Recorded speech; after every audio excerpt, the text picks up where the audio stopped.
Hi hello வணக்கம் நண்பர்களே, இது உங்கள் டெப்ஸ் தமிழ். இன்னைக்கு நம்ம 2021ல் ரிலீஸ் ஆன மவுஸ்ன்ற ஒரு கொரியன் டிடெக்டிவ் சீரியஸோட 9வது எபிசோட தான் பார்க்க போறோம். நம்ம இதுக்கு முன்னால பண்ண 8 எபிசோட் லிங்கையும் கீழே டிஸ்கிரிப்ஷன்ல தனித்தனியா மேல கார்டுல மொத்தமா ஒன்னா ஒரே பிளேலிஸ்டா கொடுத்துருங்க. அதெல்லாம் பார்த்துருங்க. பார்த்துட்டு வந்ததுக்கு அப்புறம் இந்த எபிசோட பாருங்க. ரெண்டாவது, சில பல காப்பிரைட் இஷ்யூனால 2-3 நாளா வீடியோ போட முடியல, கோச்சிக்காதீங்க. இது கூட நான் சமாளிக்க சொல்ற மாதிரி தான் இருக்கும். ஆனா இவ்வளோ நாள் வெயிட் பண்ணதுக்கு இப்போ நம்ம பார்க்க போறது ஒர்த்தான எபிசோடுங்க.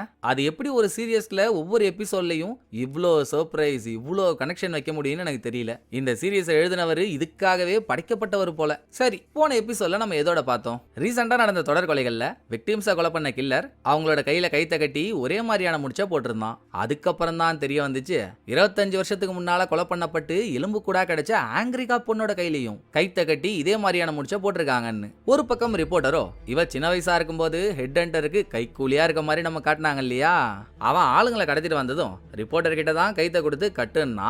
இப்ப கில்லர் போடுற முடிச்சுகளை அப்பவே ரிப்போர்ட்டர் ஹெட் ஹண்டர் கடத்தி கூட்டிட்டு வந்த விக்டிம்ஸோட கையில போட்டிருந்தா.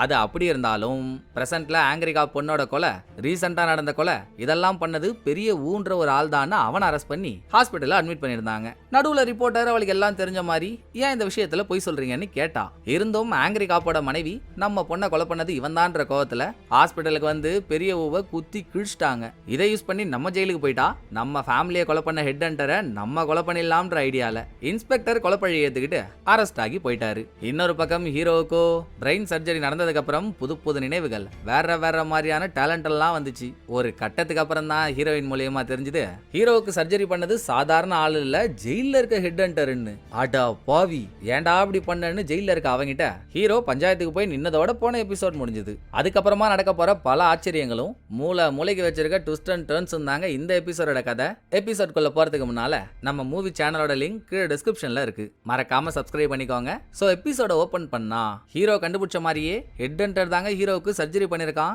அதுக்கான பிளாஷ்பேக் காட்டுறாங்க. இவன் எப்படி ஜெயில இருந்து தப்பிச்சு ஹாஸ்பிட்டல் வந்தான், திரும்ப ஜெயிலுக்கு போனான்லாம் தெரியல. ஆனா ஹாஸ்பிட்டல்ல ஜாலியான மோட்ல இருந்தவன் இவன் பையன் தானே புது டாக்டர், அவன் தானே கில்லர். கிட்டத்தட்ட அவன் உடம்புல சொருகி இருந்த ஆக்சிஜன் பைப்பெல்லாம் புடுங்கி விட்டு அவனை கொன்னது ஹீரோயின் தான். கில்லர் செத்ததுக்கு அப்புறம் அவனோட பிரெயின்ல இருந்து ஹீரோவோட பிரெயின்ல எந்த பகுதி டேமேஜ் ஆகி அதை தேவைப்படுதோ அதை வெட்டி எடுத்தவன் இதை ஹீரோவோட பிரெயின்ல வச்சு தச்சுக்கிட்டே நீ திரும்ப உயிரோட வரப்போறடா ராசான்னு சொல்றான். இங்க சீனை கட் பண்ணா கொஞ்ச நாளைக்கு முன்னால ரிப்போர்ட்டர் ஜெயில இருக்க ஹெட் ஹண்டரை கூப்பிட்டு டாக்குமெண்ட்ரிக்காக அவன் ஒரு வீடியோ எடுத்திருப்பா. சொல்ல போனா வீடியோல இருக்க ஹெட் ஹண்டரோட போட்டோவை தான் ஹீரோயினுக்கு காட்டி இவன் தான் எனக்கு சர்ஜரி பண்ண டாக்டரான்னு பார்த்து சொல்லுன்னு கேட்டே இருப்பாரு. சோ ஹெட் ஹண்டர் தான் சர்ஜரி பண்ணான்னு தெரிஞ்சு போச்சு.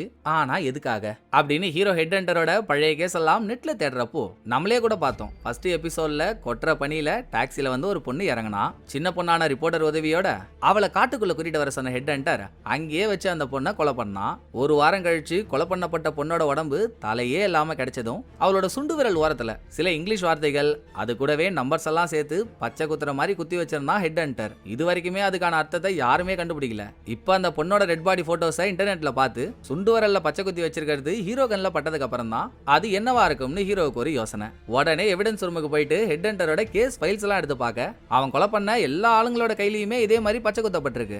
ஆனா பாருங்க, பொண்ணுங்களோட கையில அவன் குத்தி வச்சிருக்க பச்சை எஃப்ன்ற வார்த்தையில ஆரம்பிக்குது, ஆனா ஆம்பளைங்களோட கையிலயோ எம்ன்ற வார்த்தையில ஆரம்பிக்குது. ஒரு எக்ஸாம்பிளுக்கு ஹீரோ இப்போ எந்த பொண்ணோட கையில பச்சை குத்தி இருக்கிறத பார்த்தாரோ அந்த பேட்டர்னையே எடுத்துப்போமே.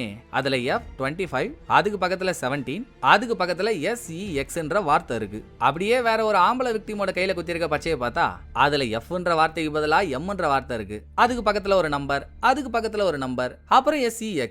சோ பேட்டர்ன் இதுதான். இது என்னவா இருக்கும்னு ஹீரோ திரும்ப திரும்ப யோசிக்கிறப்பதான் சட்டார்னு ஒரு விஷயம் ஸ்ட்ரைக் ஆகுது. பொண்ணுங்களோட கையில எஃப்ன்ற வார்த்தையும் பசங்களோட கையில எம்ன்ற வார்த்தையும் ஆரம்பிக்குதுன்னா எஃப்னா ஃபீமேல் பொண்ணு, எம்னா மேல் பையன். சோ செத்தது மேலா ஃபீமேலான்னு மத்தவங்களுக்கு காட்டவோ இல்ல அவன் தெரிஞ்சுக்கவோ இந்த வார்த்தையோட ஆரம்பிக்கிறான். அப்புறம் அதுக்கு பக்கத்துல இருக்க 2 நம்பர் கொலை பண்ணப்பட்ட ஆளுங்களோட வயசா இருக்கணும். எப்படி இருந்தாலும் அடுத்த 2 நம்பர் அதுக்கப்புறம் இருக்க SEX, இதுக்கான அர்த்தம் தெரியவே இல்லையே அப்படின்னு ஹீரோ திணறி நிக்கிறப்பதான் இன்னொரு விஷயம் ஞாபகம் வருது. இதுக்கு முன்னால ஹீரோ இன்ஸ்பெக்டர் 2 பேருமே ஜெயிலுக்கு போனாலும் ஹீரோ மட்டும் தனியா போய் ஹெட் ஹண்டர் கிட்ட பேசினார் இல்ல, அப்ப கூட அவன் கையில ஒரு எலி இருந்துச்சு. அதோட தலையில தையெல்லாம் போட்டு இருந்துச்சு. இது இல்லாம எலியோட காதுல பஞ்ச் பண்ண மாதிரி ஒரு சின்ன ஓட்டையும் இருந்திருக்கும். சோ ஹீரோ அனிமல் பஞ்சிங்ன்றத நெட்ல சர்ச் பண்ணா SEXன்ற வார்த்தைக்கான அர்த்தம் தெரியுது. சப்ஜெக்ட் எக்ஸ்பெரிமெண்ட்ன்றத தாங்க ஹெட் ஹண்டர் ஷார்ட்டா போட்டு வச்சிருக்கான். ஆக ஹெட் ஹண்டர் அவனோட சொந்த விருப்பு வெறுப்புக்காக 20 கொலையை பண்ணல, 20 பேரையும் கொலை பண்ணி அவங்க தலையை மட்டும் தனியா வெட்டி பெட்டி எடுத்து ஏதோ ஒரு எக்ஸ்பெரிமெண்ட் பண்ணிருக்கான். அப்போ SEXன்ற வார்த்தைக்கு முன்னால 2 நம்பர்ஸ் வருது. அதுக்கான அர்த்தம் எத்தனாவது ஆளை கொலை பண்ணி எக்ஸ்பெரிமெண்ட்டுக்கு உட்படுத்துறானோ அதோட சிம்பிள். அந்த பேட்டர்ன் இந்நேரம் உங்களுக்கு புரிஞ்சிருக்கும்னு நினைக்கிறேன். ஃபர்ஸ்ட் மேலா ஃபீமேலான்றதுக்கு FO இல்ல MO, அடுத்து கொலை பண்றவங்களோட வயசு, மூணாவது அவங்க எத்தனாவது ஆளா எக்ஸ்பெரிமெண்ட்டுக்கு உட்படுத்தப்படுறாங்களோ அதோட நம்பர், நாலாவது எல்லாருக்கும் காமனா சப்ஜெக்ட் எக்ஸ்பெரிமெண்ட்ன்ற வார்த்தையை ஷார்ட்டா சுருக்கி SEXன்ற வார்த்தையை போட்டு வச்சிருக்கான். இதெல்லாம் ஹீரோவுக்கு புரிய வந்ததும் கொய்யால ஆல்ரெடி ஹெட் ஹண்டர் ஒரு நியூரோ சர்ஜியன், அவன் நமக்கு பிரெயின்ல சர்ஜரி பண்ணதுக்கு அப்புறம் நம்மளோட நடவடிக்கையே மாறி போச்சு. டெட் பாடி எல்லாம் பார்த்தா முன்ன மாதிரி பயப்படாம நமக்குள்ள சந்தோஷமான ஒரு ஃபீல் ஆகுது. நமக்கு சம்பந்தமே இல்லாத அந்த பாம்பு பெட்டிக்குள்ள எலிய தூக்கி போட்ட சின்ன பையனோட ஞாபகம்லாம் வருது. அதோட கில்லரால விக்டிம்ஸ் கொலை பண்ணப்படும் போது அவங்க அனுபவிச்ச வழியெல்லாம் வர நமக்கு தெரியுது. சூப்பர். அப்ப கில்லரோட பிரெயினை தூக்கி நமக்கு வச்சிட்டான ஹெட் ஹண்டர் இப்படின்னு கன்ஃபார்ம் பண்ணிட்டு தாங்க ஹீரோ ஜெயிலுக்கு போய் ஹெட் ஹண்டரே பார்த்திருக்காரு. ஏண்டா நல்லா செருப்பு திருட செவரேறி குதிக்கிறவன் மாதிரி ஒரு மூஞ்சி என்னடா பண்ணி வச்சிருக்க என் தலையில, ஏண்டா ஓம் பையனோட பிரெயினை தூக்கி என் தலையில வச்சேன்னு ஹீரோ கத்த ஆரம்பிச்சதும் ஹடடா அதுக்குள்ள கண்டுபிடிச்சிட்டியாடா நீ, இத கண்டுபிடிக்க லேட் ஆகும்னு பார்த்தேன். பிரில்லியன்ட் தான் நீ. போ, எப்படியோ நீ பொழைச்சிட்டல்ல, உன்னை காப்பாத்தினதுக்கு எனக்கு நன்றி சொல்லாம சும்மா வந்து கத்திட்டு இருக்க அப்படின்னு ஹெட் ஹண்டர் சிரிச்சுக்கிட்டே அசால்ட்டா பேசுறான். அது எப்படிரா 20 பேரை கொலை பண்ணி அவங்களோட தலையை வெட்டி அதை எக்ஸ்பெரிமெண்ட் பண்ணிட்டு இவ்வளவு ஈஸியா பேச முடியுது உன்னால அப்படின்னு ஹீரோ கேட்க, பின்ன என்னப்பா பண்றது, சோதனையை சந்திச்சாதான் சாதனை. ஒரு பெரிய சாதனையை பண்ணணும்னா அதுக்கு சில இழப்புகள் ஏற்பட தானே செய்யும். அப்படி நான் பண்ண நினைச்ச சாதனைக்கு இழந்த 20 பேர் தான் நான் கொலை பண்ண ஆளுங்க. இன்னும் தெளிவா சொல்லணும்னா மனித குலத்தை மேம்படுத்த நான் சின்னதா தியாகம் பண்ணிருக்கேன். அதுக்கு நீ என்ன பாராட்டாம திட்டுற பாத்தியா அப்படின்னா அதுக்கப்புறமும் ஹெட் ஹண்டர் என்னமோ பேசிட்டு தான் இருக்கான். அதுக்குள்ள இங்க போலீஸ் ஸ்டேஷன்ல அரஸ்டான இன்ஸ்பெக்டரை பார்க்க ரிப்போர்ட்டர் அலறி அடிச்சுட்டு ஓடி வர, இன்ஸ்பெக்டர் யாரையும் பார்க்க தயாரா இல்ல. பட் ரொம்ப வருஷமா இன்ஸ்பெக்டர் கூடவே வேலை செஞ்ச ஒரு போலீஸ் ரிப்போர்ட்டரை தனியா கூப்பிட்டு சொல்றாரு, அவனுக்கு உன் மேல எவ்வளவு ஆசை தெரியுமாமா, ஒரு நாள் உனக்காக மோதிரெல்லாம் வாங்கி உன்னை வெளியே கூப்பிட்டு அவன் லவ் வாங்கிட்டா ப்ரப்போஸ் பண்ணலாம் தான் நினைச்சான். கேரகம் அதுக்குள்ள நடக்க கூடாதெல்லாம் நடந்து போச்சு அப்படின்னு போலீஸ்கார சொன்னதோட ஒரு பிளாஷ்பேக் போனா இன்ஸ்பெக்டரோட இன்ட்ரோலயே அக்கா தங்கச்சி 2 பேரையும் கற்பழிச்சு கொலை பண்ண ஒரு கில்லரை இன்ஸ்பெக்டர் துரத்திக்கிட்டு ஓடினாரு. அவனை கொல்ல கூட முயற்சி பண்ணாரு. அதுக்கும் முன்னால நடந்த பிளாஷ்பேக் தான் இது. அவனை பிடிக்கிறதுக்கு அவன் வீட்டுக்கு வெளியே கதை சொல்லிட்டு இருக்க போலீஸும் இன்ஸ்பெக்டரும் உட்கார்ந்து இருந்திருக்காங்க. அப்பதான் ரிப்போர்ட்டர் மேல எனக்கு ஆசை இருக்கு, நான் அவளை ப்ரப்போஸ் பண்ண போறேனே இன்ஸ்பெக்டர் சொல்லிட்டு இருந்திருக்காரு. அப்ப எதிர்ச்சியா கார்ல டிவி ஆன் பண்ணா அந்த டைம் தாங்க ரிப்போர்ட்டர் ஹெட் ஹண்டரை கூப்பிட்டு டாக்குமெண்ட்ரியா ரெடி பண்ண வீடியோ டிவில ஓடிட்டு இருந்திருக்கு. ஆக்சுவலா ஹெட் ஹண்டருக்கு மரண தண்டனை தானே குத்தாங்க, இப்ப அதை குறைச்சு ஆயுள் தண்டனையா மாத்திட்டாங்க. அவரும் அந்த குஷியில அப்பா 30 வருஷமா என்னைக்கு சாவ போறோம்னு நினைச்சு ஒரு நாள் கூட ஜெயில நான் நிம்மதியா தூங்கலங்க. இன்னைக்கு தான் தண்டனையா குறைச்சிருக்காங்க, இனிமேல் நான் சந்தோஷமா தூங்குவேன். இதோட நான் கொலை பண்ண ஃபேமிலி ஆளுங்கள்ட்ட எல்லாம் மன்னிப்பு கேட்டுக்கிறேன். இதோட உங்க மனசு நிம்மதியடைய நான் பிரேயரும் பண்ணிக்கிறேன் அப்படின்னு நம்மட்டு சிரிப்போட இவன் பேசினதை கேட்டதுக்கு அப்புறம் தான் இந்த லாவண்யா கோபால் அப்படி என்ன சாதிச்சுட்டானே இவன் தண்டனையை குறைச்சாங்க. இவனால ஃபேமிலி இழந்த என்ன மாதிரி ஆளுங்க இன்னமும் தினசரி தூக்க வராம தவிச்சிட்டு இருக்கோம். இவர் இனிமேல் நிம்மதியா தூங்குவாரா? தூங்கிடுவாரு. எப்படி என்ன மீறி தூங்குறாருன்னு பாப்போம். இன்னையில இருந்து என் டார்கெட் ஒண்ணுதான், எப்படியாச்சும் ஏதாச்சும் ஒரு கிரிமினலை கொலை பண்ணிட்டு ஜெயிலுக்கு வந்து நான் அவனை போட்டு தள்ளல அப்படின்னு இன்ஸ்பெக்டர் வெறியாகிறப்பதான் யாரை தேடி இன்ஸ்பெக்டரும் இன்னொரு போலீஸும் இங்க வெயிட்டிங்ல இருக்காங்களோ அந்த கல்பிரேட் வரான். இன்ஸ்பெக்டர் அவனை பிடிக்கிறதுக்கு காரை விட்டு ஓடிடுறாரு. அடுத்து டிவில ஓடிட்டு இருக்க கண்டினியூ பாக்குறப்பதான் நமக்கு இன்னொரு அதிர்ச்சி. ஹெட் ஹண்டரோட மரண தண்டனை குறையறதுக்கு யாரு காரணமா இருந்தா தெரியுங்களா? கேட்டா ஆடி போயிடுவீங்க, அசந்து போயிடுவீங்க. இன்ஸ்பெக்டரை மாதிரியே குடும்பத்தை பறி கொடுத்த இன்ஸ்பெக்டரோட அண்ணனான அந்த சர்ச்சு ஃபாதர் தாங்க. அவர் தான் இப்ப அகில உலக அமைதி தூதன் ஆயிட்டாரு. எல்லாத்தையும் மறப்போம் மன்னிப்போம்ன்ற கான்செப்ட்ல இவர் தான் ஹெட் ஹண்டருக்காக அப்பீல் பண்ணி ஹெட் ஹண்டரோட தண்டனையவே குறைச்சிருக்காரு. அதை இன்ஸ்பெக்டர் பார்த்த மாதிரி தெரியல. கல்பிரேட்டை பிடிக்க போனவரு இவனை பிடிக்கிறதுக்கு பதிலா பேசாம போட்டு தள்ளிட்டா நம்ம ஜெயிலுக்கு போயிடலாமேன்ற எண்ணத்துல அவனை பிடிச்சும் வேணும்னே ஓட விட்டு அவனை ஷூட் பண்ண போறாரு. அதுக்குள்ள கூட இருந்த போலீஸ் வந்து பிடிச்சிட்டாங்க. சோ இன்னைக்கு மிஸ் ஆனாலும் எப்படியும் நம்ம ஒரு கொலைகாரன் ஆகும், நம்ம வாழ்க்கையே வழுகிட்டு போகுது. இதுல எதுக்கு ரிப்போர்ட்டரை லவ் பண்ணி அவளையும் நம்ம வாழ்க்கைக்குள்ள கொண்டு வந்து அவ வாழ்க்கையை வீணாக்கணும்னு சொல்லிட்டு தான் இன்ஸ்பெக்டர் அவரோட காதல ரிப்போர்ட்டர் கிட்ட சொல்லவே இல்லை. இப்படி இந்த சீன் முடிய அந்த பக்கம் ஜெயில இருந்த ஹெட் ஹண்டர் 30 வருஷத்துக்கு முன்னால நடந்த ஒரு பிளாஷ்பேக்கை யோசிச்சு பாக்குறான். அந்த டைம்ல இவன் யூஎஸ்ல டாக்டரா இருந்திருக்கான். ஒரு லேடி பேஷண்ட்டுக்கு அவளோட 5வது வயசுல இருந்தே ஒரு வியாதி, அவளால ஏஞ்சி நடக்க முடியாது, படுத்த படிக்கையா தான் இருப்பா. ஒரு டாப் பிரில்லியண்டான டாக்டர் அவளுக்கு 15 வருஷமா ட்ரீட்மெண்ட் கொடுத்தும் இன்னமும் அவ ஏஞ்சி நடந்த பாடு இல்ல. சோ அந்த பேஷண்ட்டுக்கு முன்னால ஹெட் ஹண்டரும் அங்கதான் இருக்கான். மீதி டாக்டர்லாம் நின்னு பேசிட்டு இருக்க. பேசி முடிச்சிட்டு போனதும் ஹெட் ஹண்டர் மட்டும் அந்த பொண்ணோட கையில ஒரு மாத்திரையே இறுக்கமா புடிச்சு வச்சிருக்கிறத பாக்குறான். உடம்புல டோபமைன் அளவு அதிகமாகணும்னா தான் இந்த மாத்திரையை கொடுப்பாங்க. டாக்டர்ஸ் இதை பிரெஸ்கிரைப் பண்ணிருக்க வாய்ப்பே இல்ல. யார் இதை உனக்கு கொடுத்தாங்கன்னு கேக்குறப்போ இங்க கிளீனிங் வேலையெல்லாம் பாக்குற ஒருத்தர் இருப்பாரு, அவர் தான் இதை எனக்கு கொடுத்ததா அந்த பொண்ணு சொல்ல அதை கேரிட்டு ஹெட் ஹண்டர் வெளியே வரும்போது கொஞ்ச நாளைக்கு முன்னால ஹெட் ஹண்டர் பண்ண பண்ண ஒரு சர்ஜரியை தப்பா பண்ணி பேஷண்ட் செத்துட்டாங்க போல. நான் இப்ப சொன்னேன்ல ஒரு பிரில்லியண்டான டாக்டர் அந்த பொண்ணுக்கு ட்ரீட்மெண்ட் கொடுக்குறாருன்னு. அவர் மட்டும் அந்த மேட்டரை லைட்டா ஸ்மெல் பண்ணி ஹெட் ஹண்டரை கோத்து விட அதுக்கான எவிடன்ஸ் எல்லாம் கலெக்ட் பண்ணிட்டு இருந்திருக்காரு. அப்ப ஹெட் ஹண்டர் கிட்ட வந்தா வேற ஒரு டாக்டர், என்னடா கூடிய சீக்கிரம் டாக்டர் வேலையை விட்டு ஓடுறவ போல, அவர் எவிடன்ஸ் எல்லாம் கலெக்ட் பண்ணி முடிக்கிட்டோம், அப்புறம் இருக்கு உனக்குன்னு மிரட்டிட்டு போயிருக்கான். அதோட அந்த பிளாஷ்பேக் முடிச்சிட்டு பிரசன்ட்டுக்கு வந்தா ஹீரோ டாக்ஸியை பிடிச்சி ஒரு இடத்துல வந்து இறங்க. அப்படியே பேக்ரவுண்ட்ல ஹீரோ ஜெயிலுக்கு போய் ஹெட் ஹண்டர் கிட்ட பேசும்போது அவன் என்னமோ சொல்லிட்டு இருந்தான்ல, அந்த வாய்ஸ் ஓவர் ஓடுது. நான் நல்லதுக்காகத்தான் இந்த ரிசர்ச்சை பண்ணேன்னு சொல்றதுல உனக்கு நம்பிக்கை இல்லப்பா. நான் என் லேப் எங்க இருக்குன்னு உன்ட்ட சொல்றேன். என்ன தவிர அப்படி ஒரு லேப் அங்க இருக்குன்றத இன்னமும் யாரும் கண்டுபிடிக்கல. நீயே டைரக்டா அங்க போய் பாரு, உனக்கே உண்மை புரியும்னு ஹெட் ஹண்டர் சொல்ல ஹீரோ அந்த லேபுக்கு தான் இப்போ நடைபயணமா போயிட்டு இருக்காரு. திரும்ப விட்டு அந்த 30 வருஷ பிளாஷ்பேக்கை காட்டுறாங்க.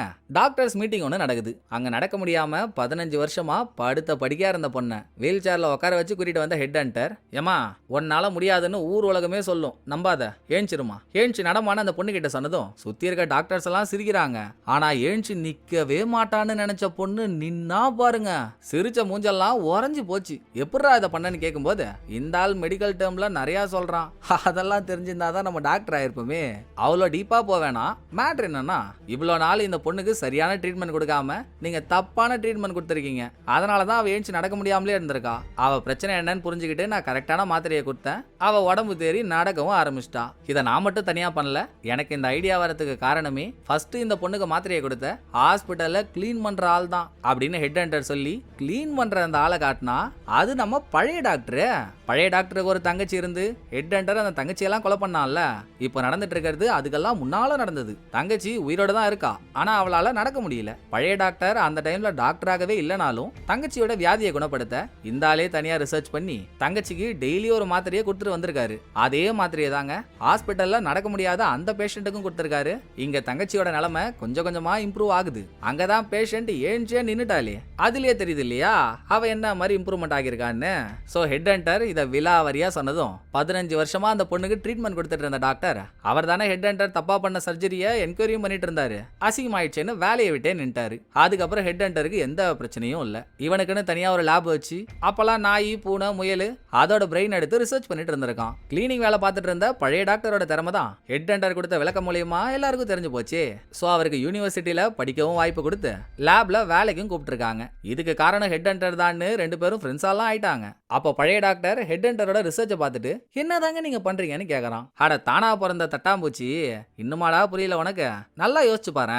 ஒரு மனுஷ மூளையோட வெயிட் 1.4 கிலோகிராம். ஆனா அவ்வளோ சின்ன மூளை ஒரு மனுஷனோட வாழ்நாள் ஞாபகங்களையே சுமக்குது. ஒரு மூளையில மட்டும் அத்தனாயிரம் நரம்புகள் பின்னி பிணைஞ்சிட்டு இருக்கு. ஒன்ஸ் இந்த நரம்பு கட் ஆயிட்டா அதை வேற ஒரு பிரெயின்ல இருக்க நரம்போட லிங்க் பண்ண வாய்ப்பே இல்ல. சாத்தியமே இல்லாத அந்த விஷயத்தை சாத்தியமாக்குறது தான் என்னோட ட்ரீம். அதாவது ஒரு பிரெயின்ல இருக்க ஒரு பார்ட்டை கட் பண்ணி எடுத்து அதை வேற ஒரு பிரெயினோட லிங்க் பண்ணணும். அதான் என் வாழ்நாள் கனவுன்னு சொன்ன ஹெட் ஹண்டர், உனக்கும் இதே மாதிரி கனவு ஏதாச்சும் இருக்குமே என்னன்னு சொல்லுன்னு பழைய டாக்டர் கிட்ட கேட்கும்போது, எனக்கு என்னங்க, ஒரு குழந்தை கருவுல இருக்கும் போதே அது நல்ல குழந்தையா, அதோட உடம்புக்குள்ள நல்ல ஜீன்ஸ் இருக்கா, அது வளர்ந்து நல்ல பையன் ஆகுமான்னு கண்டுபிடிக்கலான் இருக்கேன் அப்படின்னு ஆசையை சொன்னதுமே, ஏன்பா நல்லது எதுன்னு கண்டுபிடிக்கிற, அது கஷ்டமா இருக்கும், கெட்டது எதுன்னு கண்டுபிடி, ஈஸியா முடிச்சிடலாம் அப்படின்னு ஹெட் ஹண்டர் ஐடியா கொடுக்க, அதுக்கப்புறம் ஹெட் ஹண்டர் பழைய டாக்டரோட தங்கச்சியெல்லாம் கொலை பண்ணிட்டு கொரியாவுக்கு வந்து பெரிய டாக்டர் ஆயிட்டாரு. ஏகப்பட்ட சர்ஜரி எல்லாமே சக்சஸ்.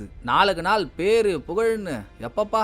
ஆனா பாருங்க, ஹெட் ஹண்டர் இதுக்கு நடுவுல அவனோட வாழ்நாள் கனவை மறந்துட்டான். பட் பழைய டாக்டரோ ஹெட் ஹண்டர் சொல்லி கொடுத்த ஐடியாவை வச்சு ஒரு குழந்தை உருவாகும் போதே அதுக்குள்ள கெட்ட ஜீன் இருக்கான்னு கண்டுபிடிச்சு அந்த ரிசர்ச்சை சக்சஸும் பண்ணிட்டாரு. எல்லா நியூஸ் பேப்பர்லயும் அவரோட பேர் தான். அதை ஹெட் ஹண்டரால ஜீரணிக்கவே முடியல.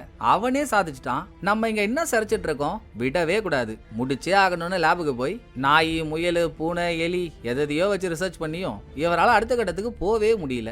ரிசர்ச் அடுத்த கட்டத்துக்கு போகணும்னா அதுக்கு நமக்கு ஒரு பெரிய மூளை வேணும். அது மனுஷ மூளையா இருந்தாதான் கரெக்டா இருக்கும்னு ஹெட் ஹண்டர் முதல் முறையா அவனோட ரிசர்ச்சுக்காக ரோட்டோரமா உட்காந்துருந்த பிச்சைக்காரங்கிட்ட உனக்கு சாப்பாடு வாங்கி கொடுக்கறதா சொல்லி ஆசை காட்டி கொன்னு அந்த மூளையை தனியா எடுத்து ரிசர்ச் பண்ணிருக்கான். ஒரு மூளை எப்படி ஆராய்ச்சிக்கு பத்தும். சோ இது ஒன்னோட நிக்காம அடுத்து அடுத்து அடுத்து அடுத்துன்னு போய்கிட்டே இருந்திருக்கு. இதெல்லாம் பிரசன்ட்ல ஹெட் ஹண்டரோட லேப்ல இருந்த ஹீரோவால லேப்ல இது இப்படிதான் நடந்திருக்கும்னு உணரவும் முடியுது. கூடவே இந்த லேப்ல ஹீரோவுக்கு ஒரு ஹேர் பேண்டும் கிடைக்குது. இங்கெல்லாம் பார்த்து முடிச்சுட்டு அடுத்து ஹீரோ ஹெட் ஹண்டரோட வீட்டுக்கு போக ஹெட் ஹண்டர் தோஸ்தி சந்தோஷமா வாழ்ந்துட்டு இருக்கப்போ கொரியாவில இருந்து யூகேல இருந்து அவர் பண்ண ரிசர்ச்சை கொரியன் கவர்மெண்ட்டுக்கு சொல்ல கொரியாவுக்கு வந்தாரு. கூடவே ஹெட் ஹண்டரோட வீட்டுக்கும் போனார் இல்ல. பழைய டாக்டரை பார்க்க ஹெட் ஹண்டருக்கு வைத்தறிச்சல் தான். சாதிச்சுட்டானே நம்மளுக்கு முன்னால சாதிச்சிட்டானேன்னு. அப்புறம் பழைய டாக்டரை அவர் தங்கி இருக்க ஹோட்டல்ல டிராப் பண்ணி அப்ப கூட ஏதோ ஒரு லேடி டாக்டர் கிட்ட வந்து பேசிட்டு இருந்தாங்க. ஹெட் ஹண்டர் வண்டி எடுத்துட்டு கிளம்பினானே. போற வழியில எப்படியாவது நம்ம ரிசர்ச்சை கூடிய சீக்கிரம் முடிச்சாகணும், அதுக்கு ஒரு ஆளா கொலை பண்ணி ஒரு பிரெயினியாலாம் வச்சுட்டு இருந்தா வேலைக்கு ஆகாது, மொத்தமா 2-3 பிரெயின் கையில இருந்தாதான் வேலைக்கு ஆகும்னு நினைச்சிட்டு இருக்கப்போ ட்ரிப்புக்காக இன்ஸ்பெக்டரோட ஃபேமிலி அந்த வழியா வேன்ல வந்துச்சு. இன்ஸ்பெக்டரோட அப்பா ஹெட் ஹண்டர் கிட்டே வந்து வழி கேட்டிருக்காரு. வழி சொல்லிட்டு ஹெட் ஹண்டர் வேனை பார்க்கும்போது உள்ள இருந்த இன்ஸ்பெக்டரையும் பார்க்கல. இன்ஸ்பெக்டரோட அம்மா அப்பா அண்ணன் 3 பேரும் மட்டும் பார்த்திருக்கான். அட்ரா அட்ரா அட்ரா அட்ரா அட்ரா, ஒரே நேரத்துல 3 பிரெயினா, இப்பதான் நினைச்சோம் அதுக்குள்ள கடவுள் கொடுத்துட்டான் அப்படின்னு தேடி துரத்தி 3 பேரையும் கொன்னுட்டான். எல்லாம் நல்லா தான் போயிட்டு இருந்துச்சு. அவ்வளவுதான், ஹெட் ஹண்டர் ரிசர்ச்சை முடிச்சு சக்சஸே ஆக போறான். அப்போன்னு பார்த்து ஹெட் ஹண்டர் பண்ண ஒரே தப்பு, வண்டியில இன்னொரு பையனான இன்ஸ்பெக்டர் இருக்கான்னு தெரியாம அவனை உயிரோட விட்டு போனதுதான். எங்க ஃபேமிலியை கொலை பண்ண கில்லர் இப்படிதான் இருப்பான்னு ஹெட் ஹண்டரை மாட்டி விட்டதும் இன்ஸ்பெக்டர் தான். போலீஸ்காரங்க ஹெட் ஹண்டரோட வீட்டுக்கு வந்து அவனை அரெஸ்ட் பண்ணும்போது கூட வீட்டுக்கு வெளியே இருந்த ஸ்னோ பொம்மையை தள்ளி விட்டு உள்ள இருக்க இவன் அம்மாவோட தலையை போட்டு விட்டதும் இன்ஸ்பெக்டர் தானே. அவர் ஒருத்தவரால ஹெட் ஹண்டரோட ரிசர்ச் பாழா போச்சு. தலையெழுத்து இப்ப ஜெயில உட்காந்து எலிகளை வச்சு ரிசர்ச் பண்ணிட்டு இருக்க வேண்டியதா இருக்கு. ரைட்டு, ஹெட் ஹண்டரோட கதையெல்லாம் பார்த்துட்டோம். இன்னமும் ஒரு கேள்விக்கான பதில் கிடைக்கல. ஹெட் ஹண்டர் ஜெயில இருக்கான், எப்படி அவன் ஜெயில இருந்து வெளியே வந்து ஹாஸ்பிட்டல்ல இருக்க ஹீரோவுக்கு சர்ஜரி பண்ணான்? அதுக்கான கதையும் ஹீரோ கிட்ட சொல்லியிருக்கான். நீ அடிப்பட்டதுக்கு அடுத்த நாளே ஒரு பெரிய ஆள் வந்து என்ன மீட் பண்ணாங்கப்பா, அவங்க மூலியமா தான் நான் வெளியே வந்தேன்னு ஹெட் ஹண்டர் சொல்ல, இப்ப ஹீரோ போய் நிக்கிறது நாட்டோட சீஃப் செக்ரட்டரி வீட்டு வாசல்ல. சாரிங்க, இதோ நீங்க பாக்குறீங்கல்ல ஒரு லேடி, இவங்கள போன எபிசோட்ல காட்டியிருப்பாங்க. நான் இவங்கள பிரசிடென்ட்னு தெரியாம சொல்லிட்டேன். இவங்க பிரசிடென்ட்டோட சீஃப் செக்ரட்டரி. இவங்களை ஏன் ஹீரோ பார்க்க வந்திருக்காருன்னு நமக்கு தெரியல. அதே மாதிரிதான் அவங்களுக்கும். என்னப்பா என்னையா பார்க்க வந்திருக்கான்னு கேட்க, அடையப்பா நல்லா இருக்குங்க உங்க நடிப்பு, என்ன நடந்துச்சுன்னு நீங்க தான் சொல்லணும் அப்படின்னு ஹீரோ கேட்டதுக்கு அப்புறம் தான் ஹெட் ஹண்டர் எப்படி வெளியே வந்தான்ற ட்விஸ்ட் தெரியுது. ஹீரோவுக்கு அடிபட்டுருச்சுங்க. மக்களை பொறுத்த வரைக்கும் ஹீரோ ஒரு நல்லவன் வல்லவன் நாளும் தெரிஞ்சவன், கில்லரை பிடிக்கிறதுக்கு காரணமா இருந்திருக்கான். அப்படிப்பட்ட ஒருத்தவன் செத்துட்டான்னா ஆட்சியே தலைகீழா மாற வாய்ப்பு உண்டு. சோ எப்படியாச்சும் ஹீரோவை காப்பாற்றணும். ஹீரோவோட மூளையில ஒரு பகுதி மட்டும் சிவியரா டேமேஜ் ஆயிடுச்சு. வேற ஒரு பிரெயின்ல இருந்து இந்த பகுதியை மட்டும் எடுத்து ஒட்டணும்னா அந்த அளவுக்கு அறிவு எந்த டாக்டருக்குமே இல்ல. 30 வருஷத்துக்கு முன்னால ஜெயிலுக்கு போன ஹெட் ஹண்டர் தாங்க பெரிய நியூரோ சர்ஜியன். அவர் இருந்தாதான் இதுக்கு ஒரு வழி கிடைக்கும்னு வேற ஒரு டாக்டர் சொல்ல போய் தான் சீஃப் செக்ரட்டரி ஜெயில இருக்க ஹெட் ஹண்டரை இவங்க இடத்துக்கு வர வச்சு, ப்ளீஸ் பா பையனுக்கு சர்ஜரி பண்ணி அவனை எப்படியாச்சும் காப்பாத்தி கூட அப்படின்னு ஹீரோவுக்காகவோ இல்ல இவங்க ஆட்சிக்காகவோ மண்டி போட்டு ஹெட் ஹண்டர் கிட்ட கெஞ்சிருக்காங்க. சரி ஓகே, நான் பண்ணி தரேன். ஒருவேளை நான் அந்த பையனை காப்பாத்திட்டேன்னு வைங்களேன், நீங்க எனக்கு என்ன கொடுப்பீங்க?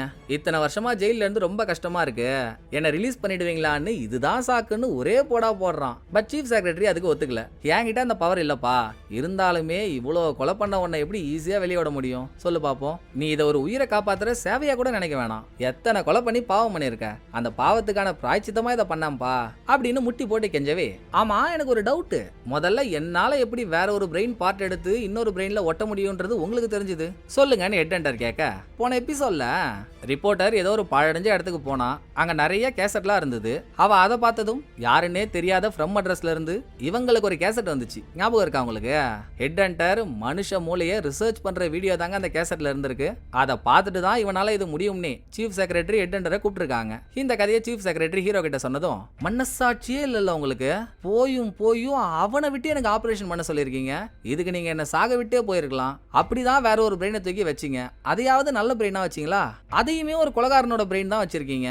உங்களை என்ன சொல்றதுன்னு எனக்கு தெரியலங்க, போங்கன்னு ஹீரோ காண்டாகி போயிடுறாரு. பட் இதுல இன்னொரு ட்விஸ்ட் இருக்கு. நீ பண்ண பாவத்துக்கு பிராய்ச்சித்தமா அவனை காப்பாத்துப்பான்னு சீஃப் செக்ரட்டரி சொல்லியிருந்தாலும் ஹெட் ஹண்டர் அதுக்காக சர்ஜரிக்கு ஒத்துக்கிட்ட மாதிரி தெரியல. ஏன்னா அவங்க அதை சொன்னதுமே எதை பாவம்னு சொல்றீங்க, நான் எந்த பாவமுமே பண்ணலையேன்னு தான் சொல்லியிருக்கான். இப்படி சொல்லிட்டும் ஆபரேஷன் பண்ணிருக்கான்னா உள்ள ஏதோ ஒரு உள்கூத்து இருக்கணும்ல, என்னவா இருக்கும்னு சீஃப் செக்ரட்டரி யோசிச்சுட்டு இருக்க அதே டைம் ஜெயில இருந்த ஹெட் ஹண்டர், எப்படி நம்ம ரிசர்ச்சோட வீடியோ சீஃப் செக்ரட்டரி கைக்கு போச்சு, அப்ப அது இன்னும் எதுவும் அழியலையா அப்படின்னு இவன் ஆழ்ந்த தியானத்துல இருக்க.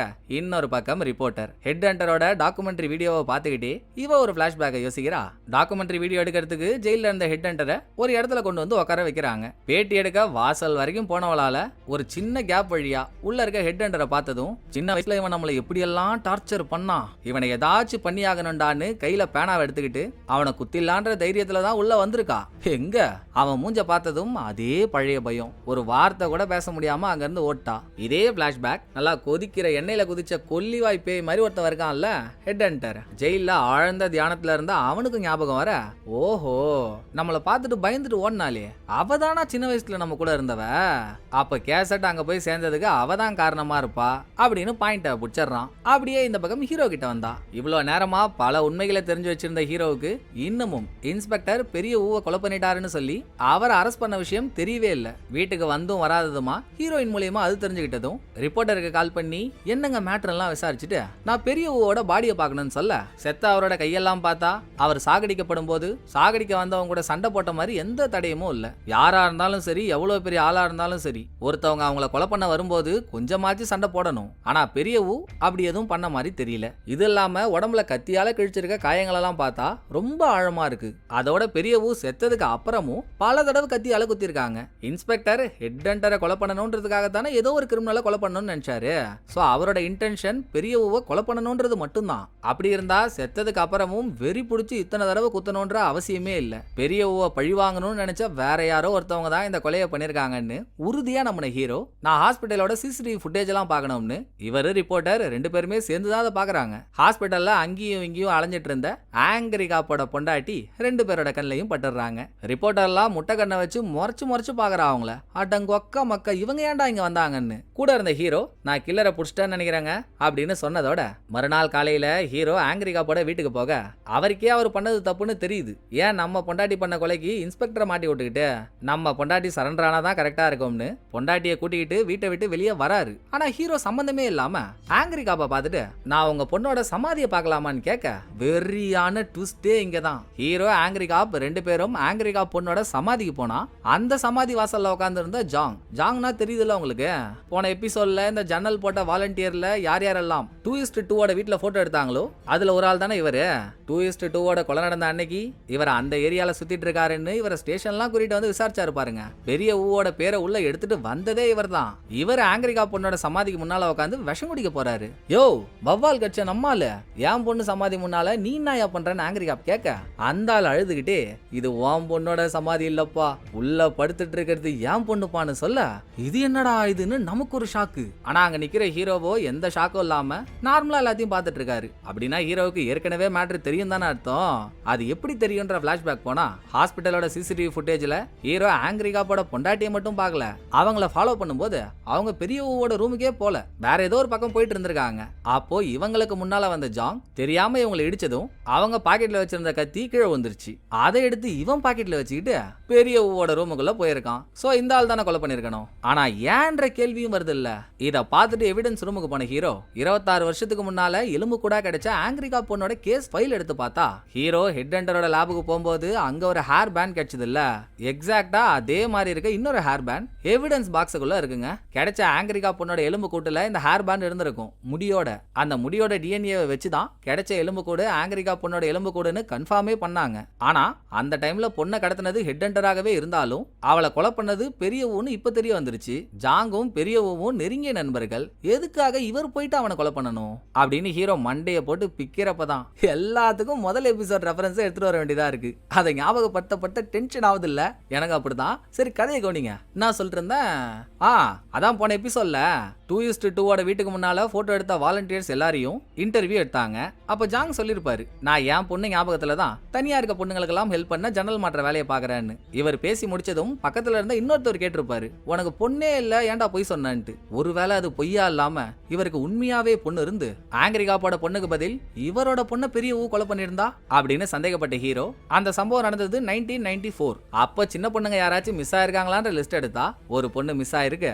அந்த பொண்ணோட அப்பா தாங்க ஜாங்கு. மொத்தத்துல அப்ப செத்து போனது ஆங்கிரி காப்போட பொண்ணே இல்ல, ஜாங்கோட பொண்ணு. கொலை பண்ணது பெரிய ஊ. இது ஹீரோ கண்டுபிடிச்சதெல்லாம் ஒரு பக்கம் இருக்கட்டும், முதல்ல இது எப்படி ஜாங்குக்கு தெரிஞ்சிருக்குன்னா பெரிய ஊ மாட்டிக்கிட்டதுக்கு அப்புறம் அவன் வீட்டையே போலீஸ்காரங்க சல்லடை போட்டு சலிச்சிருக்காங்க. என்னடா நண்பன் வீட்டுக்கு முன்னால கூட்டமா இருக்கேன்னு இவரும் போய் எட்டி பார்த்திருக்காரு. அப்ப அங்க வைக்கப்பட்டிருந்த மர்டர் வெப்பனான கத்திக்கு அடியில குழந்தைங்க கழுத்துல போடுற ஒரு செயினோட டாலர் இருந்திருக்கும். இவரோட பொண்ணு காணாம போறதுக்கு முன்னால இந்த டாலர் தாங்க செயின்ல போட்டிருப்பா. இவரால நம்பவே முடியல இது நம்ம பொண்ணோட டாலரா, பெரிய ஊ நம்ம பொண்ணை கொலை பண்ணானான்னு. அதை கேட்கதான் ஹாஸ்பிட்டலுக்கு போயிட்டு அங்க ஆங்கிரி காப்போட பொண்டாட்டியை இடிச்சு கீழே விழுந்த கத்திய ஏதோ ஒரு கோவத்துல எடுத்து வச்சுக்கிட்டு பெரிய ஊவோட ரூமுக்கு வந்து நண்பா தயவு செஞ்சு இல்லன்னு மட்டும் சொல்ற நண்பா, நீ என் பொண்ணை கொலை பண்ணல, நீ எப்படி கொலை பண்ணிருப்ப?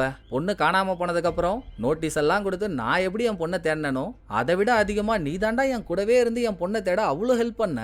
தேடி தேடி எல்லார பார்த்தும் நோட்டீஸ் கொடுத்தியாடா, நீ என் பொண்ணை கொலை பண்ணல தானே அப்படின்னு இவர் கேட்டு பண்ணலனா பண்ணலன்னு சொல்லிருப்பான் பெரியவோ. அவன் தான் பண்ணிருக்கான் போல. எதுவுமே பேசாம அப்படியே கண்ணை மூடிட்டு படுத்துறான். இங்க ஒரு குட்டி பிளாஷ்பேக் காட்டினா, கொலை பண்ணி ஒரு பொண்ணை குழி தோண்டி புதைச்சது இவன் தாங்க. கூடவே ஹெட் ஹண்டரோட லேப்ல ஹீரோவுக்கு ஒரு ஹேர் பேண்ட் கிடைச்சதுல்ல, அதே மாதிரி ஒரு ஹேர் பேண்ட்ல இவனே சில முடியெல்லாம் வச்சுட்டு அதை அந்த பொண்ணு தலையில போட்டு விட்டதும் சார்வால் தான். அதுக்கப்புறம் தான் பாடியவே புதைச்சிருக்கான். பொண்ணை கொலை பண்ணவன் இவன் தான். அதுவும் நம்ம நண்பனா இத்தனை வருஷமா நம்ம கூடவே இருந்திருக்கான்றப்போ யாரால ஏத்துக்க முடியும்? கோவத்துல சருக்கு பொறுக்குன்னு குத்தி கிழிச்சிட்டு கத்தி அங்கேயே போட்டு இவர் போயிட்டாரு. அதுக்கப்புறம் தான் ஆங்கிரி காப்போட பொண்டாட்டி உள்ள வந்து, அவங்களுக்கு தான் கொஞ்சம் மனநல சரியில்லைல்ல பொண்ணு போனதுல இருந்தே. பொண்ணு பையன் 2 பேருமே செத்துட்டாங்கல்ல, அவங்க கீழே கிடந்த கத்தி எடுத்து ஆல்ரெடி செத்த பெரிய ஊவை மறுபடியும் மறுபடியும் கூத்தி இருக்காங்க. அப்ப நம்ம பொண்ணு சாகலையான்னு ஆங்கிரி காப்புக்கு துன்பத்திலையும் ஒரு இன்பம். ஆனா எதையும் அடிச்சு சொல்ல முடியாது. புதைச்ச பொண்ணோட எலும்பு கூட எடுத்து திரும்ப டிஎன்ஏ டெஸ்ட் பண்ணி பார்த்தாதான் அது எந்த பொண்ணுன்னே தெரியும். அதுக்கான வேலைகள் ஒரு பக்கம் நடந்துட்டு இருக்க, இன்னொரு பக்கம் ஆங்கிரி காப்பு ஹீரோ கிட்ட எப்படிப்பா நீ கரெக்டா கில்லரை கண்டுபிடிச்சேன்னு கேட்டதும், ஹீரோ கண்டுபிடிச்சது என்னமோ இவருக்கு ஹெட் ஹண்டரோட லேப்ல ஒரு ஹேர் பேண்ட் கிடைச்சது. அதையும் எவிடன்ஸ் பாக்ஸ்ல இருக்க ஹேர் பேண்டையும் கம்பேர் பண்ணி தானே கண்டுபிடிச்சாரு. இந்த உண்மையை சொல்ல போனா இவரோட மண்டைக்குள்ள கில்லரோட பிரெயின் இருக்குன்ற உண்மையும் சொல்லி ஆகணும். அதனால உண்மையை மறைச்சு சிசிடிவி கேமரா பார்த்து கண்டுபிடிச்சதா போய் சொல்லிட்டு ஸ்டேஷன் விட்டு வெளியே வரப்போ அங்க இருந்த ரிப்போர்ட்டர் உண்மையான கில்லரை கண்டுபிடிச்சதுக்கு ஹீரோவுக்கு நன்றி சொல்றா. நீங்க ஏங்க எனக்கு நன்றி சொல்றீங்க? ஓ, தப்பா மாட்டிக்கிட்ட இன்ஸ்பெக்டரை காப்பாத்திட்டான்னு நன்றி சொல்றீங்களோ? பரவாயில்ல பரவாயில்ல இருக்கட்டும்னு பாய போட்டு வீட்டுக்கு போன ஹீரோவுக்கு சர்ஜரி நடந்து முதல் முறையா ரிப்போர்ட்டரை பார்த்ததும் அவளை காதலிக்கிற மாதிரியே ஒரு ஃபீலிங்ஸ் வந்துச்சு இல்ல. ஆனா ஃப்ரெண்டு கிட்ட கேக்குறப்போ வதா வாங்குவ, நீ ஹீரோயினை தான் லவ் பண்ணன்னு அவன் வேற மாதிரி சொன்னான். அப்படித்தானே நம்மளும் பார்த்தோம். ஆனா ஏன் அவளை பாக்குறப்பெல்லாம் நமக்குள்ள பட்டாம்பூச்சி பறகுது அப்படின்னு யோசிச்சுட்டு இருக்கும் போதே ஹீரோவுக்கு ஒரு ஃப்ரெண்ட் இருக்கான். அவன் தான் போன எபிசோட்ல படிச்சு பாஸ் ஆகி ஜெயில் கார்டு ஆயிட்டானே. அவன் செம்ம போதையோட கோட் சூட்லாம் போட்டிருக்கான். அவன் டைல ரத்தமா வேற இருக்கு. அந்த நிலைமையோட ஹீரோவோட வீட்டுக்கு வரான். என்னடா ரத்தம்லாம் எதுவும் சண்டையான்னு ஹீரோ கேட்டா, சேச்சா அதெல்லாம் இல்ல மாப்ள, ஜெயில ஒரு சின்ன தகராறு. ஜெயில கிம்ன்ற ஒருத்தர் இருக்காருல்ல, பாவம் அவர் எந்த தப்புமே பண்ணல. அவரோட பொண்ணை கற்பழிச்ச ஒருத்தவனை தேடி போனாரு. ஏதோ ஒரு காரணத்துக்காக உண்மையான குற்றவாளி பண்ண தப்பெல்லாம் இவர் மேல வந்து போச்சு. இவர் ஜெயிலுக்கு வந்துட்டாரு. ஜெயில் கைதிகள் சும்மாவா இருக்கானுங்கன்ற இவரை போட்டு படா படுத்துறானுங்க. இன்னைக்கு அப்படிதான் ஒருத்தவன் கத்தியை காட்டி ஒரு கதகளியே ஆட்டான். அதை தடுக்க பாக்குறப்போ கத்தியால ஒரு ஆளை கிழிச்சு அந்த ரத்தம் தான் என் டைல வந்துருச்சு இப்படின்ற கதையெல்லாம் சொல்லி நைட்டு 2 பேரும் தூங்கிடுறாங்க. அடுத்த நாள் அவசர அவசரமா வீட்டை விட்டு கிளம்பின ஃப்ரெண்டு ரத்தம் படிஞ்சு அவனோட டைய ஹீரோவோட வீட்டிலேயே விட்டு போயிட்டான். அதை காட்டிட்டு அந்த பக்கம் ரிப்போர்ட்டர் கிட்ட போனா உண்மையான கொலைகாரன் தான் மாட்டிக்கிட்டான்ல, ஜாங் தானே நெஜ கொலைகாரன். தெரிஞ்சதும் புடிச்சு வச்சிருந்த இன்ஸ்பெக்டரை ரிலீஸ் பண்ணிட்டாங்க. ஜெயிலுக்கு போய் ஹெட் ஹண்டரை கொலை பண்ண முடியலையேன்னு ஆளு செம்ம குடி குடிச்சுக்கிட்டு ஒரு ஹோட்டல்ல உட்காந்துருக்காரு. இவ போயிட்டு பேச்சு கொடுக்க போனா, வாம்மா ரீமாடல் பண்ண ரீட்டா, எவ்வளோ தெளிவான ஆள்றி நீ. நான் ஹெட் ஹண்டரோட பையனை தேடுறேன்னு தெரிஞ்சும் நீ அவனை லவ் பண்ணிக்கிட்டே அந்த உண்மையை என்கிட்ட சொல்லாம மறைச்சிட்ட பாத்தியா? ஏன்டி இங்க இவ்வளோ ஆம்பளைங்க இருக்காங்க, போயும் போயும் உனக்கு லவ் பண்ண ஒரு கொலைகாரன் தான் கிடைச்சானா? அப்படி அவங்ககிட்ட என்ன தெரிய பார்த்து தொலைஞ்சான்னு இன்ஸ்பெக்டர் போதையில அளப்பறைய கொடுத்ததும் இவன் என்ன சொல்றா, அவனை பாக்குறதுக்கு அப்படியே என்ன பார்த்த மாதிரியே இருந்துச்சு, அந்த காரணத்தினாலேயே நான் அவன் மேல காதல் வலையில விழுந்துட்டேன்னு சொல்றா. இன்ஸ்பெக்டருக்கு அவர் இருந்த போதையில ஒன்னும் புரியல. இனிமேல் நீ என் கண்ணு முன்னாலே வரக்கூடாது, ஓடி போயிடுன்னு அவளை தோர்த்த இந்த எபிசோடு பிளாஷ்பேக்லயே போயிடும் போல. இவ ஒரு பிளாஷ்பேக்கை யோசிக்கிறா. பல வருஷத்துக்கு முன்னால ஹெட் ஹண்டரோட பையனான புது டாக்டர் ஸ்கூல்ல படிக்கும் போது இவன் கூட படிக்கிற பசங்களே நீ ஒரு கொலைகாரனோட பையன் தாண்டான்னு சொல்லி சொல்லி அடிச்சாங்கல்ல. அப்ப கூட ஹீரோவும் ஹீரோவோட இன்னொரு ஃப்ரெண்டான ஜெயில் கார்டு இப்ப கோமால இருக்கானே, அவங்க சேர்ந்து இவனை காப்பாத்தி தானே குட் சிட்டிசன் அவார்ட்லாம் வாங்கினாங்க. அடுத்து இந்த நியூஸை கவர் பண்ண வந்த ரிப்போர்ட்டருக்கு அப்பதான் தெரிஞ்சிருக்கு ஹெட் ஹண்டருக்கு ஒரு பையன் இருக்கான், அவன் தான் புது டாக்டர்னு. சோ அவனை பார்க்க ஹாஸ்பிட்டல் போக அந்த வெண்ணம் அவன் ரூம் ஜன்னல் வழியா எகிரி குதிச்சு சாக ரெடியா இருக்கான். ரிப்போர்ட்டர் தான் அவனை தடுத்து நிறுத்தி, ஏண்டா உன்னை எல்லாரும் கொலைகாரனோட பையன்னு சொல்றதுக்காக வாடா சாகுற, செத்துட்டா நாளைக்கு நீ வளர்ந்து கொலைகாரனா மாறிடுவேன்னு அவங்க சொல்றது உண்மையாயிடாது, வாழ்ந்து காட்டுறா.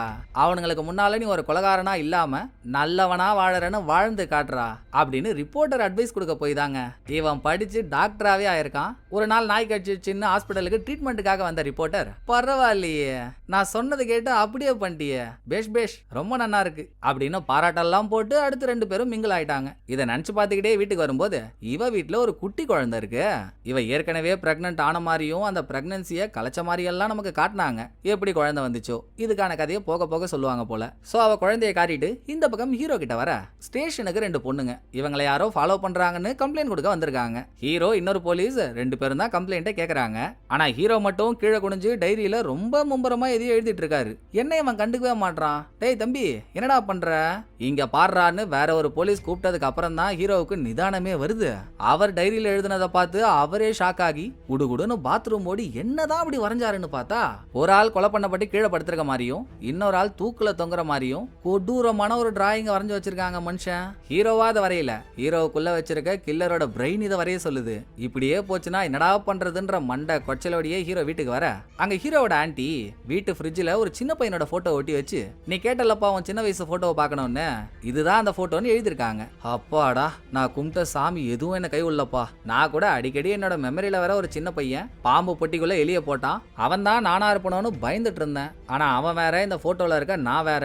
இப்பதான்ப்பா எனக்கு உயிரே வருதுன்னு ஹீரோ அவரவரே கன்வின்ஸ் பண்ணிக்க பார்த்தாலும் பாம்பு பொட்டிக்குள்ள போட்ட எலி தப்பிச்சு ஓடி வந்துச்சு. அதை காலால மிதிச்ச ஒரு ஸ்கூல் பொண்ணு, இந்த எலி உயிரோட இருந்தா அதுக்குள்ள இருக்க கெட்ட மூளையினால அது எல்லாத்தையும் அழிச்சிரும், இனிமேல் இந்த எலி உனக்கு வேணான்னு காலாலே அழுத்தினா பாருங்க. மாறி மாறி அந்த சிந்தனையா ஓடிட்டு இருக்கு. நடுவுல ஹீரோ காப்பாத்தி வீட்டுக்கு கொண்டு வந்த பூனை வேற கத்து கத்துன்னு கத்துதா.